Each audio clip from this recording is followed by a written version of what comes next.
기사만 보면은 그냥 제목만 보면 아 이게 그렇구나 싶은데 제대로 알고 보면은 저 구체적으로 알차게 빡칠 수 있는 알빡기 코너입니다. 자 여러분 요즘에 뭐 유럽에서 특히 유럽에서 뭐 고흐의 그림에다가 막 토마토 수프를 막 뿌리고 막 뭐야 또 그 자동차 BMW 자동차 앤디 워홀이 색칠한 자동차 앞에 가지고 막 시위하고 막 그런 분들 환경운동 하시는 분들 영상 인터넷에서 많이 보셨을 거예요. 보면서 저 왜 저러지? 그러니까 무슨 말인지 알겠는데 꼭 굳이 저렇게까지 해야 되나? 이런 생각하시는 분들 많이 계실 것 같고 아니 뭐 이해된다는 분도 계실 것 같고 미친놈들 왜 저러나 화를 내는 분도 많이 계실 것 같은데 이 유럽에 있는 사람들이 우리가 물어보기가 좀 애매하지 않습니까? 자 그래서 이 KBS에 독일에 가 있는 기자가 있어요. 누굴까요? 지난번에 이제 우크라이나 취재를 갔다 왔던 KBS 베를린 특파원 유호윤 기자가 그 환경운동가 분들을 직접 만나서 얘기를 듣고 왔다고 합니다. 그 얘기를 한번 들어보려고 해요. 자, 유호윤 기자 안녕하세요. 네, 안녕하세요. 자기 소개해 주세요. 예, 저는 지금 베를린 특파원으로 근무 중인 유호일 기자입니다. 그렇습니다. 아, 지난번에 키이우도 갔다 오고 종횡무진 아주 고생이 많아요. 아니 이분들이 이름이 라스트 제너레이션이라는 분들인데 이 라스트 제너레이션 이게 어떻게 취재를 하게 됐는지부터 설명을 해주시죠. 사실 이쪽 라스트 제너레이션이 그 독일 뉴스에 거의 매일같이 나와요. 아 매일 나와? 거의 매일 나와요. 왜냐면 오. 매일 시위를 하기 때문에. 아 진짜 그러니까 우리는 진짜 한 일주일에 한두 건 정도 뭐 한 달에 하나 정도 소개를 받는데 거기는 매일 한다고? 어제도 했고 그제도 했고 아 진짜? 거의 매일같이 해요. 아 그러면 독일 시민분들은 좀 일상적이겠네. 그러니까 연일 헤드라인을 장식한다라는 표현을 이 단체한테 쓰더라고요. 독일 언론에서. 그러니까 항상 언론에 이제 노출 빈도가 많은 단체여서 사실 독일에 산다고 하면 이 단체를 모를 수가 없죠. 독일 언론을 또 모니터링 하니까 저희가 이 단체가 계속 이렇게 시위하는 게 나오고 노출이 돼서 왜 그런 걸까 그 개인적으로 궁금하고 한 번 더 알아봐야겠다 싶어가지고 이번에 그 사람들을 한번 동행 취재를 했어요. 저희가 사전에 이 단체에 연락을 해서 너희가 한번 시위를 매일같이 하니 한번 너희가 아침에 출근 할 때 우리가 동행했으면 좋겠다라고 연락을 했고 그쪽에서 오케이를 해서 저희가 동행 취재를 한번 하고 그 다음에 별도로 대변인 인터뷰 같이 하게 됐어요. 그러니까 나는 한국에서 온 기자다. 니네 시위가 한국에서도 화제다. 뭐 한번 동행 한번 할 수 있겠냐 뭐 이렇게 물어본 거요? 그죠. 저희가 이 단체가 언론 인터뷰를 많이 해요. 독일 현지 언론과. 만약이지. 해외 외신과는 그렇게까지 많은 접촉 포인트가 없었던 걸로 아는데 신문사들 한국 언론에 있는 이쪽에 이제 독일에 나와 있는 그 특파원들 다른 언론사가 있거든요. 한국 신문들. 한겨레나 아니면 한국일보랑도 그 인터뷰를 하긴 했는데 방송은 사실 저희밖에 없으니까 한번 이 사람들 현장 취재를 한번 해보고 싶어서 이제 저희가 우리 한국에서 온 그 특파원인데 한번 너희 관련된 취재를 하고 싶다라고 이제 메일을 보냈더니 또 연락이 금방 오더라고요. 해서 이게 저희가 취재를 하게 됐고 사실 이 사람들이 시위를 하는 장소를 저희한테 미리 알려주진 않아요. 아시겠지만 이 시위 자체가 불법이잖아요. 그렇기 때문에 경찰이 혹시 이제 그 사전에 시위 장소 나타나서 자신들의 시위를 막을 수 있다고 생각하기 때문에 그렇지. 우리가 너희 취재는 오케이 한다. 취재를 하는데 대신 동행 취재를 할 때는 우리가 전날 밤에 대략적인 장소를 알려줄게. 그럼 대략적인 장소에 너희가 내일 아침에 몇 시까지 나타나면 그 대략적인 장소에서 정확한 시위 장소를 알려주겠다. 이렇게 저희한테 연락이 와서 저희가 전날 밤에 이 사람들이 얘기했던 장소 베를린 중앙역 근처에 가 있다가 시위 시작 직전에 알려줘요. 우리 어디서 시작해? 라고 해가지고 그 근처에 저희 이동해가지고 이 사람들이 이제 시위하는 모습을 촬영하게 됐죠. 아니 그 취재한 영상을 보니까 도로를 또 막으시던데 그 왜 일단 갔을 때 어떤 시위를 한 거예요? 사실 본드를 자꾸 붙여 왜? 본드를 자꾸 붙여. 이 사람들이 처음 봤던 게 제가 9월 말에 독일에 처음 왔는데 그때 이제 도착해가지고 길을 걸어 다니는데 경찰들이 이렇게 도로 한가운데 싸고 있는 거예요. 저기 뭐 하는 데인가 봤더니 이 사람들이었어요. 라스트 제너레이션 월달에. 그러니까 그때도 이 사람들 도로에다가 시위를 막고 하는데 이 단체의 주된 방식 중에 하나가 도로 점거예요. 그러니까 도로를 그 왕복 6차로 도로라고 한다면 한 3차로 좀 절반 정도. 그러니까 한쪽 통행하는 도로 전체를 이 사람들이 막아요. 나란히 선 다음에 티켓을 들어요. 그 다음에 차를 못 다니게 하고 그 다음 바닥에 주저앉습니다. 그 다음에 자신들의 이제 구호 같은 것도 심하게 외치지도 않고 그냥 피켓 같은 것만 들고 앉아 있다가 경찰 사이렌이 울려요. 사이렌이 울리면은 사실 경찰들이 이제 나타나게 되면은 금방 이제 그 사람들을 끌어낼 거 아니에요. 그렇죠. 끌어내는 시간을 벌기 위해서 손에다가 강력 접착제를 받고 이걸 도로에 붙여요. 그 자기 손도 다치지 않나? 손이 다쳐요. 그러니까 이 접착제를 손에다 바른 다음에 뭐 이게 붙을까 싶기도 한데 금방 붙더라. 도로에 특히 이 사람들이 도로에서 이제 딱 손을 이제 페인트로 이제 경계선이나 아니면 이렇게 좀 표시된 데 있잖아요. 그 거기 위에다가 손을 붙이게 되면은 금방 붙어가지고 이거를 경찰들이 한 번에 못 떼요. 그러니까 경찰들도 이 사람들을 손을 떼기 위한 장비를 별도로 갖고 다녀요. 끈 같은 걸로, 예, 긴 실로 된 끈 같은 거랑 그 다음에 올리브 오일, 그러니까 올리브 오일이 아니고 기름 같은 거를 갖고 다니면서 이 사람들 손에다 기름을 부르고 살살살살 이렇게 긁어내요. 손 바닥. 근데 이게 빨리 떼지도 않고 다 띄고 나면은 손에 피가 엄청 많이 나더라고요. 아니 근데 그 라스트 제너레이션이라는 분들은 규모가 얼마나 돼요? 몇 명이나 그 회원인 거예요? 그분들은 뭐 따로 직장이 있는 분들인가? 아니면 그거만 하는 분들이 어떤 분들인가? 그분들. 이 사람들 같은 경우에는 그 규모 자체가 꽤 큰 규모를 자랑하고 있어요. 근데 이쪽에서 활동하시는 분들이 연령대는 20대도 있고 자신의 70대도 있대요. 70대도? 연령대 좀 다양하게 되고 규모 자체가 한 500~600명 정도 되는 것 같고 그러니까 다양한 직업과 다양한 배경을 갖고 있는 사람들이 이제 기후변화에 대한 대응 이런 것들을 정부에 촉구하기 위해서 시위에 나서고 있는 거죠. 이게 요구사항이 매번 같은 거예요? 아니면 뭐 그때그때 달라지는 거예요? 요구사항이? 이 사람들이 이런 방식의 시위를 한 게 한 1년 정도 됐어요. 올해 초부터 시작을 했는데 초반에는 이제 조금 이 사람들의 주장하는 바가 달라지다가 어느 순간부터는 맞춰졌어요. 지금 요구하고 있는 게 딱 두 가지거든요. 하나는 이제 고속도로에서 시속 100km 속도 제한을 해라. 이게 하나가 있고 9유로짜리 이제 티켓, 대중교통 이용 티켓이 있는데 원래 이제 독일 정부가 이제 한 몇 달 전에 한번 시행했던 정책이거든요. 그러니까 9유로만 내면은 대중교통을 무한대로 쓸 수 있는 티켓이었어요. 한 달에 9유로만 내면은 뭐 대중교통, 철도 뭐 이런 것들이나 열차, 버스 이런 것들도 무제한으로 사용할 수 있는 티켓이었는데 이게 일시적으로 이제 정부가 운영을 하다가 최근에는 중단을 했어요. 근데 이제 대중교통 활성화를 위해서 이 9유로짜리 티켓을 다시 도입해라. 이 두 가지가 이 단체의 요구사항입니다. 근데 이제 사실 어떻게 보면은 독일 같은 경우에는 고속도로에 속도 제한이 아예 없는 구간도 있어요. 아우토반 유명하잖아. 아우토반은 유명하잖아요. 근데 전부 다 없는 건 아니고 고속도로를 달려보면은 한 120km, 130km 이 정도의 속도 제한이 있는 구간도 꽤 많고 아예 무제한인 구간도 있는데 이거를 100km 낮추자라는 거고. 그러니까 이 사람들이 두 가지 요구사항이 그 목적하는 바는 이제 탄소 배출을 줄이기 위한 조치로서 정부가 이런 것들 해라는 건데 이 사람들이 요구하는 시위 방식, 이 사람들의 시위 방식은 극단적이잖아요. 갑자기 불법으로 도로를 막고 하고 그러니까. 있고 이 사람들이 하는 방식 이것뿐만 있는 게 아니거든요. 다른 방식도 여러 가지가 있는데 시위 방식은 극단적인데 근데 이 사람 요구하는 건 극단적인 건 아닌 것 같아요. 요구하는 거는 그러니까 요구하는 거는 들어보니까 두 번째 거는 사람들도 다른 분들 많이 요구하시는 걸 것 같고 뭐 시속 제한 100km는 조금 뭐 벤츠도 있고 BMW도 있는데 그리고 이 사람들이 100으로 다니면 너무 답답해하지 않을까 싶긴 한데 뭐 그것도 뭐 사실 우리나라 기후 위기가 너무 심각한 상황이니까 뭐 고려해 볼 만한 그런 상황일 것 같기도 한데 너무 그 시위 방식 자체가 너무 극단적이어서 이런 댓글 있어요. KBS 기사에 글라꾸님이 여기 본인의 영상에 돌을 만들지 말고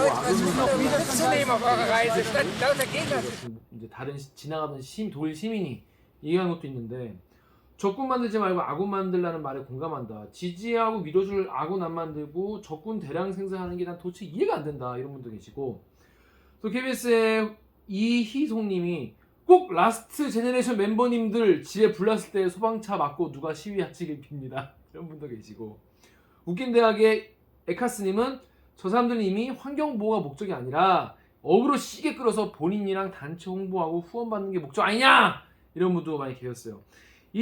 그리고 실제로 이 시위 때문에 병원에 이송되던 이제 돼야 되는 환자가 사망해서 되게 논란이 되기도 했다는데, 실제로 독일 분들 반응은 좀, 시민들 반응은 좀 어때요? 이게 뭐 다 만나진 못했겠지만은 전반적으로 분위기가 좀 어떻습니까? 시민분들은?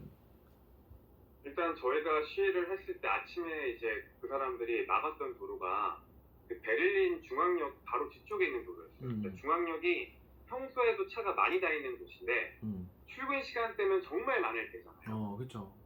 여기를 한쪽 길을 막아버리니까 아예 통행 자체가 안 돼서 그 제일 황당했던 게 이 사람들이 갑자기 나타나요. 그러니까 예고도 없이 갑자기 나타나가지고 노란색, 주황색 조끼를 입고 딱 쓰면은 그 운전자들도 아는 거죠. 아, 얘네들이 또 시작이구나. 라고 해서 왔구나. 또 시작. 이번엔 나구나. 이번엔 나구나. 근데 이 사람들, 근데 그때 당시에 이 사람 딱 시작했을 때 택시 바로 앞에서 시작을 한 거예요. 택시. 맨 앞쪽에 있는 차 중에 한 대가 택시였어요. 그러니까 이 사람 택시 기사가 화가 나가지고 핸드폰을 켜고 이 사람들을 촬영하면서 이 사람들이 내 영업을 방해하고 있다.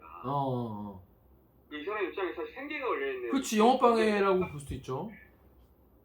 영업을 방해하고 있는 거죠. 그러니까 거기에 대해서 엄청 크게 항의하기도 하고, 또 길가에서 이제 지나가는 시민들이 이렇게 뭐라고 해요.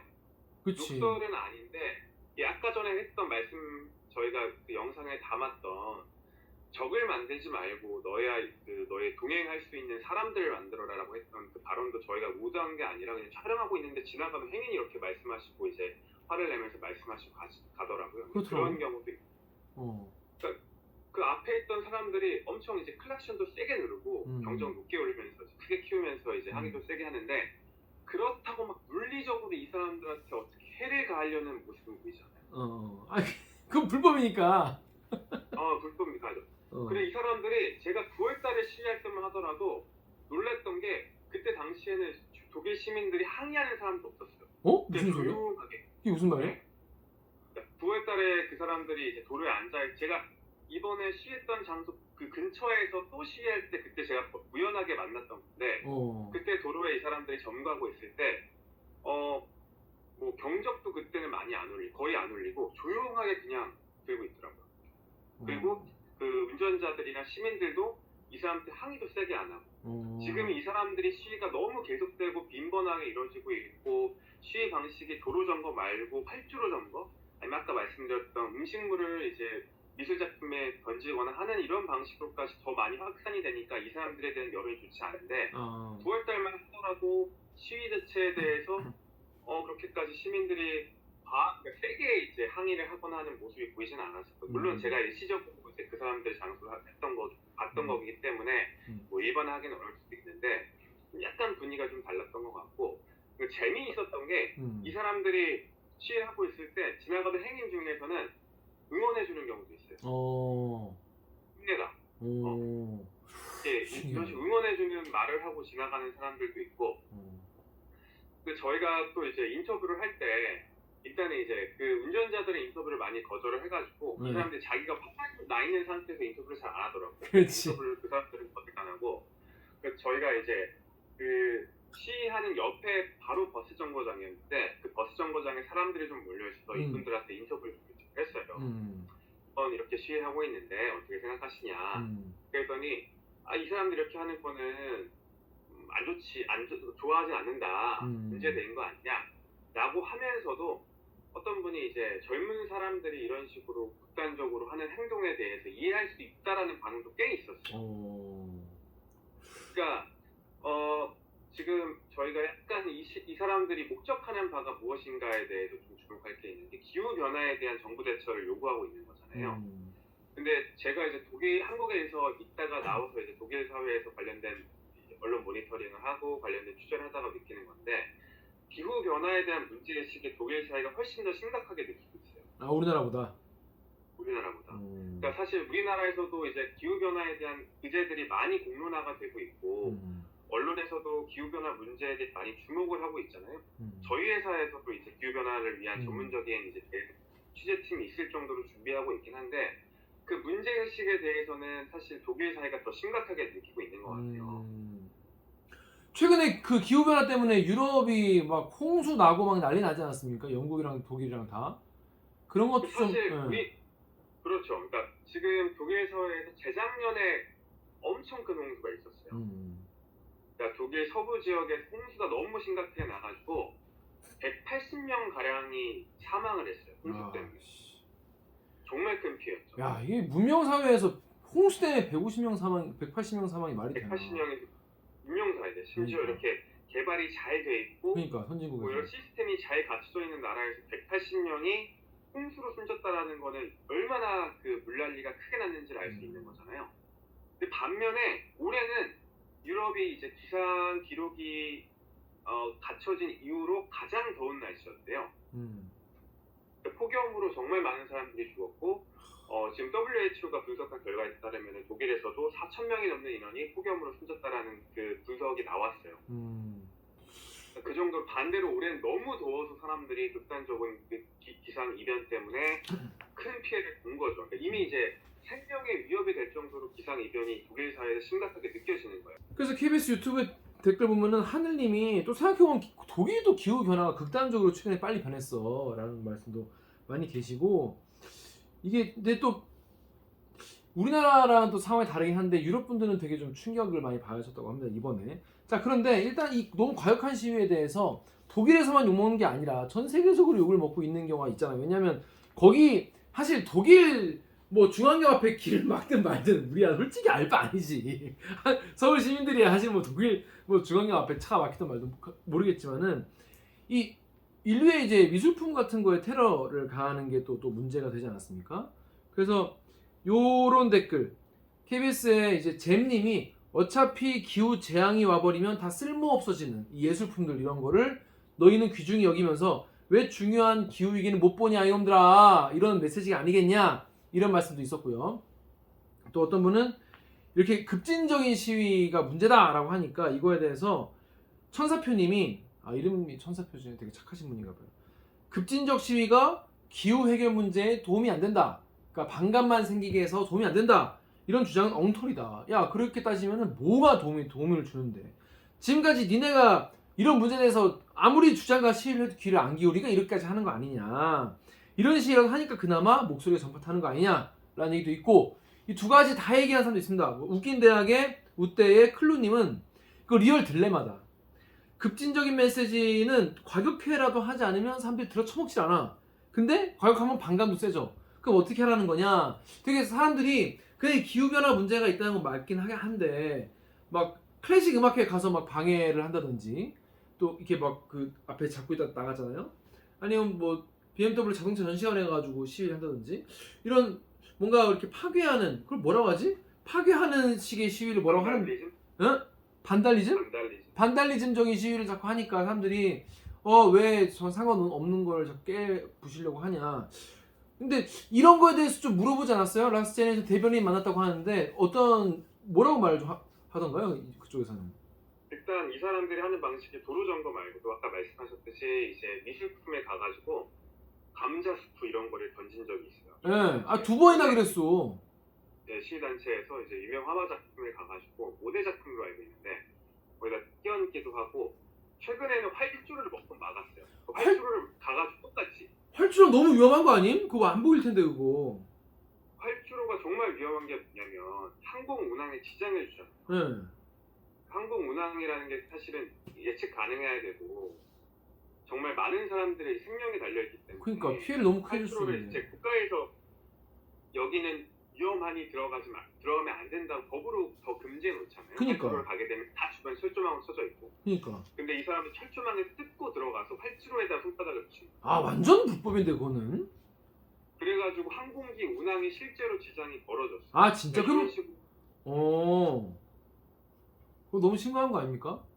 그러니까 이거는 정말 일종의 선 넘은 거죠. 선 넘은 범죄지. 도로 점거도 사실은 위험한 행동이긴 한데 활주로를 막은 건 정말 심각한 문제죠. 그러니까 이 사람들이 또 예술품에 대해 하는 것도 정말 심각한 문제고, 뭐 공연장 들어가가지고 거기 공연을 방해하고 이런 것들도 일반 시민들을 봤을 때 이건 반감을 키우는 거잖아요. 그러니까 제가 한번 저희가 시위를 했던 그 대변인을 만났어요. 저희 이제 있는 사무실에 있는 건물을 불러가지고 인터뷰를 꽤 오랜 시간 했는데 그 여자분? 물어봤어요. 그 여자분? 그 여자분? 네. 그분이 이제 이쪽 대변인 이쪽이 그 그룹이 좀 크다 보니까 언론 대행하는 팀처럼 이제 여러 명이 있더라고요. 그 중에 한 명 대변인을 저희가 불러가지고 인터뷰를 했는데 이 사람이 물어봤죠. 너 이거 왜 하는 거냐? 그랬더니 일단은 아까 말씀하셨던 예술품 같은 경우는 특히 우리나라 사람들 못지않게 어떻게 보면 우리나라 사람들보다 더 예술품에 대한 가치에 대해서 그 독일 사회에서는 더 인정해주고 더 중요하게 생각을 하죠. 그러니까 우리 건 아니잖아. 사실 뭐 이게 모네 그림이나 고 그림은 우리 건 아니잖아. 그 독일 거잖아. 또 소중하겠지 그러니까 당연히. 일단은 너희가 그렇게 아끼는 예술품이 이렇게까지 훼손이 되는 걸 보면 너희 어떤 감정이 드니? 근데 실제로 이것보다 더 중요한 지구가 피해를 보고 있어라는 메시지를 던지고 이렇게 했다고는 하는데, 그리고 일단 이 사람들이 그런 거는 하는 것 같아요. 그러니까 예술품이 자기가 던져졌을 때 예술품이 훼손되냐 안 되냐를 미리 알고 하는 것 같아요. 그러니까 진짜 훼손되는 거면 큰일이지. 모네 그림 같은 경우 보더라도 보면은 유리나 이렇게 좀 이렇게 막처럼 그 그림을 보호하는 장치가 있었어요. 그래서 실제적으로 이제 그 감자 스프를 끼 얹었을 때 그림의 훼손이 되진 않았어요. 그러니까 이런 식으로 자기들이 이런 행동을 했을 때 메시지는 던지면서도 미술품을 훼손되지 않을 수 있는 방식을 하는 걸로 고민을 하는 걸로 보여요. 근데 일단은 하는 것 자체가 정상적이지 않고 사실 그렇게 갖춰져 있다고 하더라도 그런 식으로 끼얹게 되면은 훼손될 수 있는 위험이 크잖아요. 사실. 그렇지. 이게 이렇게 오래된 그 일개 유산인데 이런 것들에 대해서 훼손하는 거는 정당하지 못하는 이 비정상적인 방식을 하고 있는 건데, 아무튼 그런 메시지를 하는 거고, 일단 저희도 인터뷰를 하면서 이 시위 방식이 메시지가 아니라 시위 방식에 대해서 사람들이 집중하고 있지, 이거 너희 메시지에 대해서 사람들이 오히려 반감을 할 수 있다라고 했더니 이 사람들이 돌아온 답변이 이거였는데, 자기들은 모든 사람의 호감을 살려는 시위라는 게 아니에요. 어찌됐든 자기가 이렇게 시위를 하면서 그 많은 사람한테 기후 문제가 이렇게 심각하다는 걸 알릴 수 있는 기회가 되고 있고, 자기들은 모든 이제 시민운동이라는 것들이 뭐 한 전체 인구의 한 50%의 지지를 받아서 시작되는 시민운동은 없다. 예를 들어가지고 그 미국의 흑인운동 같은 경우에도 미국에서 벌어진 흑인 인권운동 같은 경우에도 그 초기에도 시민 불복종이 있었고, 더군다나 그 당시에도 미국 주류 사회에서는 그들의 시위에 대해서 지지하는 경우도 있었지만 지지하지 않은 경우도 있었다. 마찬가지로 기후변화 시위 자체도 지금 사회에서는 좀 시민들 같은 경우에 지지하지 않은 경우도 있지만 결과적으로 이 의제들이 점점 더 커지게 되면은 더 이제 자신 지지를 받을 것이고, 한 10,000명 정도의 이 활동을 적극적으로 참여하는 사람들이 모아지게 된다면 분명히 변화를 만들어지게 될 것이다. 이 10,000명 정도의 사람을 규합하기 위해서 우리 시위는 이렇게 진행이 되는 것이다 라고 얘기를 하더라고요. 또 아울러서 이 사람들 입장에서도, 근데 제가 계속 물어봤던 게, 근데 너희들은 이것을 비폭력 시위라고 얘기하고 있지만 시위 메시지를 던지는 방식이 대단히 폭력적이다. 그렇지. 사람들의 길을 막고 피해를 끼치잖아. 폭력적인 방식을 하고 있는 것이다. 그러면 너희가 예를 들어가지고 이렇게 폭력적인 방식으로 정부한테 요구를 한다고 하면 정부가 오히려 너희한테 요구를 들어주는 게 너희 방식에 너희가 시민들의 불편을 볼모로 시위하는 거를 이제 용인해주는. 정부에서는 오히려 다른 시민들한테 정부가 비판받을 여지가 있기 때문에 현명하지 않은 방식이 될 수 있다라고 얘기를 했거든요. 근데 그럼에도 약간 이 사람이 그런 질문이 들어왔을 때 하는 논리가, 그럼에도 불구하고 기후변화는 중요한 문제이기 때문에 이 방식밖에 없다라고 또 얘기를 하더라고요. 또 과학적으로 이미 기후변화 문제가 얼마나 심각한지 알고 있고 사람들이 기후변화 문제에 대한 공감대가 형성되어 있기 때문에 이런 식의 자극이 필요하다 이렇게 얘기를 하기도 했습니다. 또 아울러서 저희가 인상 깊었던 게 기후변화 문제에 대해서 워낙 이 사람들이 좀 이제 심각하게 느끼기 때문에 거기에서 오는 정당성으로 시민들의 불편을 불모한 시위를 정당화하려는 그런 논리가 조금 많이 도드라지더라고요. 그게 무슨 말이지? 다시 말해봐. 그러니까 기후변화 문제가 심각하기 때문에 자신들이 이렇게까지 좀 과격한 시위를 해도 된다. 정당성이 이런 걸로 자신들의 논리를 갖춰놓고 언론 인터뷰를 하고 시위를 하는 것 같아요. 근데 그것 때문에 실제로 피해를 본 사람, 예를 들어서 공연을 방해받았다던가 택시 영업을 실제로 못했다거나 뭐 미술품 관람을 제대로 못했다거나 그런 분들의 실질적인 피해에 대해서 미안해하거나 그런 얘기는 전혀 없던가요? 뭐 시위에 대해서 미안해하든 뭐 약간 미안한 뉘앙스도 있긴 하지만 뭐 이 사람들이 자신들이 시위를 좀 하려고 하고 제가 그래서 다른 방식 없냐 다른 방식이 없냐고 물어봤더니 이 단체가 사실 작년에는 단식 시위를 했어요. 아, 본인들이 단식하는? 네, 본인들이 단식을 총리를 만나게 해달라는 식으로 요구를 하면서 단식 시위를 한 적이 있는데 너희 그러면 작년에 단식 시위 했는데 왜 이렇게 극단적으로 다른 사람한테 피해를 주는 방식으로 시위 방식 바뀐 거냐 그랬더니 단식 시위 같은 경우에는 자기 친구도 하고 했지만 지속하기가 쉽지가 않대요. 그렇죠. 긴 기간 동안 기후 문제를 해결하기 위해서는 정부를 상대로 시위를 오랫동안 해야 되는데 뭐 그렇다 온건한 시위는 주목받지 못하고 단식 시위를 하게 되면 그 단식 시위를 이 사람들 몸이 이제 그렇지. 너무 오랜 기간 버틸 수 없는 거죠. 그러니까 너무 이제 예를 들어가지고 단기간 동안에 한두 가지의 이슈만을 정부한테 요구하기 위한 방식이라고 한다면 단식 시위도 가능하겠지만 오랜 기간 기후변화 문제에 대해서 사람들의 입장과 목소리를 내고 싶은데 단식 시위를 매번 할 수도 없잖아요. 그렇기 때문에 시위 방식에 대해서 고민하다가 이 방식을 선택했다고 얘기를 하더라고요. 그렇구나. 들어보면은 그러니까 저도 그런 생각해요. 뭔가 지금 뭐 전장현 시위도 우리나라에서 지금 계속 이어지고 있지만 극단적인 아니면 뭐 남에게 피해를 끼치는 아니면 다른 사람들에게 크게 주목받는 그런 시위를 하지 않으면 또 언론들이 또 보도도 안 하거든. 언론들이 또 보도를 안 하니까 또 알려지지도 않고 또 근데 또 이게 또 길어지면은 이제 시민들의 어떤 인내심의 어떤 한계라는 것이 어느 선을 넘게 되고 그럼 또 사람들이 이렇게 또 불만을 가지는 사람도 생기고 하지만 응원해주는 분도 계시고 하지만 너무 반감을 많이 사게 되면은 정부도 이제 협조를 안 해주고 뭐 이런 게 사실 이 시위나 시민운동의 어떤 딜레마인 것 같긴 한데 이분들 같은 경우에는 국제적으로 이렇게 어그로를 끌어가지고 앞으로도 그럼 계속 이렇게 시위를 하겠다는 얘기인가요? 어떤 식으로 그럼 앞으로 하겠다는 거죠? 일단은 지금도 하고 있어. 어제도 했고 저희 촬영 감독님이 출근하시는 길에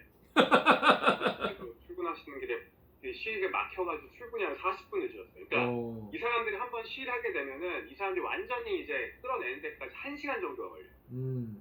출근길에 1시간 동안 길을 막고 있으면 경찰들이 다른 길로 우회를 시키던가 일단 우회를 시키면 도로 흐름을 조금은 이제 개선을 시키고 이 사람들을 이제 손에 다 떼어내가지고 옮기고 이 작업이 1시간이 걸리기 때문에 저희 스태프들도 피해를 보고 있고 한데 이제 경찰 독일 사회에서도 독일 정부도 이제 좀 오랜 기간 이 사람들이 좀 과격해서 했잖아요. 사실 또 활주로를 점거하는 거는 이제 선을 많이 넘고 최근에 약간 달라진 게 이제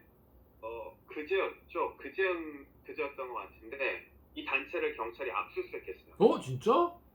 압수수색했어요.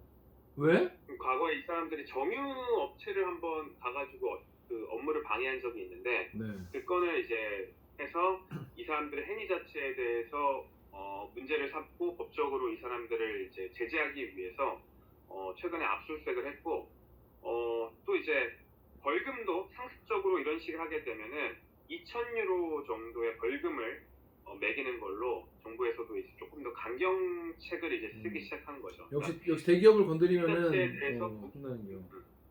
너무 이렇게 과격한 시위가 거의 매일같이 벌어지니까 사실 베를린만 벌어지는 게 아니에요. 뮌헨에서도 여러 벌리고 다른 지역에서도 이런 유사한 시위가 라스트 제너레이션이 한 번에 싹 펼쳐져요. 이쪽은 재생에너지 비율을 높아요. 얼마나? 지금 한 40% 됐는데 정부에서 이제 7월 달에 법이 통과됐는데 2030년에는 재생에너지 비율을 80%까지 높이기로 했어요. 엄청 높이고 80%? 그러니까 에너지의 거의 주력 사업으로 재생에너지로 돌린 거예요. 그러니까 이미 독일 사회에서는 이번에 러시아 때문에 러시아가 가스관을 잠그면서 정말 많은 피해를 보고 있거든요. 그러니까 지금 유형 기자 사는 것도 진짜 어렵지 않아요? 가스 값이랑 막 전기 요금 올라서? 아 너무 힘든 게 이제 전기료도 많이 올리고 가스료도 많이 올리는데 여기 독일이 뭐가 어렵냐면 한국에서는 사실 매 달마다 내가 얼마를 썼는지가 알 수 있잖아. 그러니까 이게 얼마를 쓰는지 알고 있으니까 한 달마다 조금 더 조심해야 하는데 여기는 거의 1년치를 모아서 한 번에 결제하는 시스템이더라고요. 아니 왜? 그 잘라서 고지서가 지로용지 안 날라오나? 안 날라. 아니 씨. 우리 앱으로도 볼 수 있어 우리는 가스비 요금. 여기는 그런 게 없어요. 왜 없지? 그러니까 이런 식으로 그러니까 정말 거의 1년이나 몇 달 지나서야 내가 얼마만큼의 전력을 사용했는지 알 수 있는 시스템이기 때문에 그러니까 예를 들어 집마다 계약하는 시스템 다양하긴 한데 저희 집만 하더라도 전기료를 50유로까지는 월세에 포함이 돼 있어요. 그러니까 50유로 정도 쓰는 전력은 우리가 낸다. 집주인이 낸다. 근데 50유로가 넘어가는 전력부터는 저희가 내야 되는데 지금 전기요금이 많이 올랐고 지금 얼마가 나올지도 모르는데 무섭겠다. 50유로라는 게 사실은 어느 정도인지 감도 없잖아요. 제가. 그치. 독일 처음 사는데. 그러니까. 근데 이제 50유로 이상을 얼만큼 썼는지를 모르는 상황으로 몇 달 이상을 제가 버텨야 되는 거여서 막연하게 지금 많이 아끼자. 난방도 좀 줄이고 지금 뭐 이제 뭐 핸드폰 충전기도 아침에 꽂았던 거 아침에 빼놓고 나오긴 했는데 무슨 소리야? 아무튼 그런 식으로 이제 문제가 있죠. 그러니까 이런 식으로 전력 문제가 심각한 상황이잖아요. 근데 오히려 그러면은 뭐 석탄 발전 뭐 일시적으로 늘리긴 다시 석탄 발전소 일시적으로 가동하긴 하는데 이 어려운 상황에서 이제 독일이 이제 선택이 재생에너지였다. 독일 같은 경우에는 기존에도 재생에너지를 통한 발전을 많이 해오고 있었는데 우리가 그러면은 러시아에 대한 의존도 낮추고 기후변화 대응이라는 두 가지 토끼를 잡기 위해서는 독일은 재생에너지로 간다. 이게 명확한 목표를 갖고 풍력 발전, 뭐 이제 태양열 발전 이런 식으로 더 많은 재생에너지 활용으로 독일 사회는 가고 있고 2030년만 되더라도 80% 간다라는 건 정말 큰 진전이에요. 그러니까 80%가 되냐고. 그런 식으로 독일 사회는 이미 좀 많이 이쪽을 맞춰주고 있고. 자 유원 기자 오랜만에 또 이제 저희 델기에 또 이렇게 줌 연결을 해서 얘기를 해봤는데 오늘 어떠셨는지 한 말씀 좀 부탁드릴게요. 예 오랜만에 또 익숙한 또 기아 선배 얼굴도 보고 아이템을 갖고 와서 또 이런 얘기를 나눌 수 있는 시간이 있어서 좋았고 여기서도 이제 적극적으로 좀 이제 한국 사회에 의미가 있을 수 있는 그런 아이템들, 그런 사람들 많이 만나보고 좋은 아이템도 많이 발굴해서 다음에도 또 참여할 수 있는 좋은 기회가 있었으면 좋겠습니다. 아니 그 보니까 리포트 하나로만 딱 나갔더만 좀 아깝던데? 이걸 또 다른 루트로도 좀 뭐 다른 플랫폼을 통해서도 이 아이템을 취재를 좀 많이 해놨긴 하거든요. 그래서 이런 것들을 좀 많이 했으면 좋겠고. 자 그럼 저희는 이번 주는 이렇게 이번 주가 여러분 제가 이거 월요일에 올렸잖아요. 제가 원래 지난주에 하려고 했는데 지난주에 유영 기자랑 저희가 이제 스케줄이 안 맞아가지고 이번 주도 가겠습니다. 그럼 저희는 내일 다음 영상에서 또 인사드리도록 하겠습니다. 자 그럼 안녕 고생하셨습니다. 안녕. 고생하셨습니다. 야 이거 보니까 유튜브에는 9시 뉴스 리포트보다 그 자막 뉴스가 조회수 잘 나왔더만. 맞아 그랬더라. 깜짝 놀랐어. 그 45,000에 나왔던데? 그 자막을 확실히 사람들이 많이 보는 것 같아. 그치. 그게 왜냐면 편하잖아. 일단 틀어놓고. 아니 보니까 걔가 처음 왔는데 엄청 얼어있는 거야. 아 그래? 나한테 나중에 얘가 인터뷰하고 나서 고맙대. 그래? 독일 언론이 엄청나게 얘네들 공격을 한 거야. 아 그래? 여기가 언론인의 대우를 받아. 독일은 좀 기레기보다는 좀 약간 기자님 이런 분위기? 그리고 왜냐면 얘네들이 정치인도 그렇고, 그러니까 사적으로 이 방송 딱 돌아가면서 인터뷰 할 때는 진짜 세게 지. 그러니까 그게 어떻게 보면 이 사람들의 언론은 이래야 된다는 게 어느 정도 스테레오 타입이 있잖아. 근데 여기서는 기자는 세게 질문해야 된다는 기자들 사이에 다 이제 갖춰진 거야. 나 같은 경우는 저희가 질문을 되게 젠틀하게 하는 편이잖아. 우리한테. 그렇지. 우리는 뭐 우리한테 지금 우리의 도로를 막고 있는 건 아니니까. 그렇지. 이 사람이 엄청 세게 질문할 줄 아는데 너무 이렇게 친절하게 질문을 고맙다고. 아 진짜. 완전 쫄아왔었구나 처음에는. 또 얘가 또 뭐라고 또 한국에서는 또 뭐라고 진행할지 또 감이 안 오니까. 그래서 얼어 있었는데 그래서 분위기도 그 얘가 근데 막 그렇다고 막 진짜 약간 한쪽에 경도돼가지고 네가 한 말 듣지도 않고 이런 건 아니고 우리가 말하는 의도를 다 알아. 니네 진짜 폭력적이다는 거에 대해서 이게 뭐 왜가 폭력이냐 이런 대화가 아닌 거지. 그 자체가 막 그래도 이거 기업이나 얼마나 심각한데 이런 식으로 대답하는 게 아니라 자신들의 논리를 갖춰나가기 위한 설득을 할 줄 알긴 하는데 인식 자체는 있고 하지만 이건 극단적으로 방식으로는 어쩔 수 없다 이런 식이죠. 야 그래도 500, 600명이면 진짜 규모가 크긴 크네. 이렇게 이번에 어그로 끌어가지고 꽤 그래도 규모가 좀 장사가 잘 되겠네. 그래도 후원도 많이 돈 많이 모았어요. 3만 유로인가 53만 유로를 모았는데 3만 유로 불파에 금액을 바꾸더라고. 잘 나가네. Ja, es war auf jeden Fall nicht einfach. 그치, Also es hat mehrere Monate gedauert, aber ich bin 벌금은 immer mit dem Gefühl auf Arbeit gegangen. 그치. 되게 많이 돼. 그 대변인도 두 군데 있었대. 진짜. 그럼 변호사 써야 되니까 변호사 선임하는데 죽은 거야. 그렇구나. 그래도 이런 시민운동은 또 대기업 후원을 못 받잖아. 기업 후원을 대부분 못 받으니까 사실 큰 돈 들어오기 힘들지. 그렇지. 그렇구만. 좋았어. 아이템 좋았어.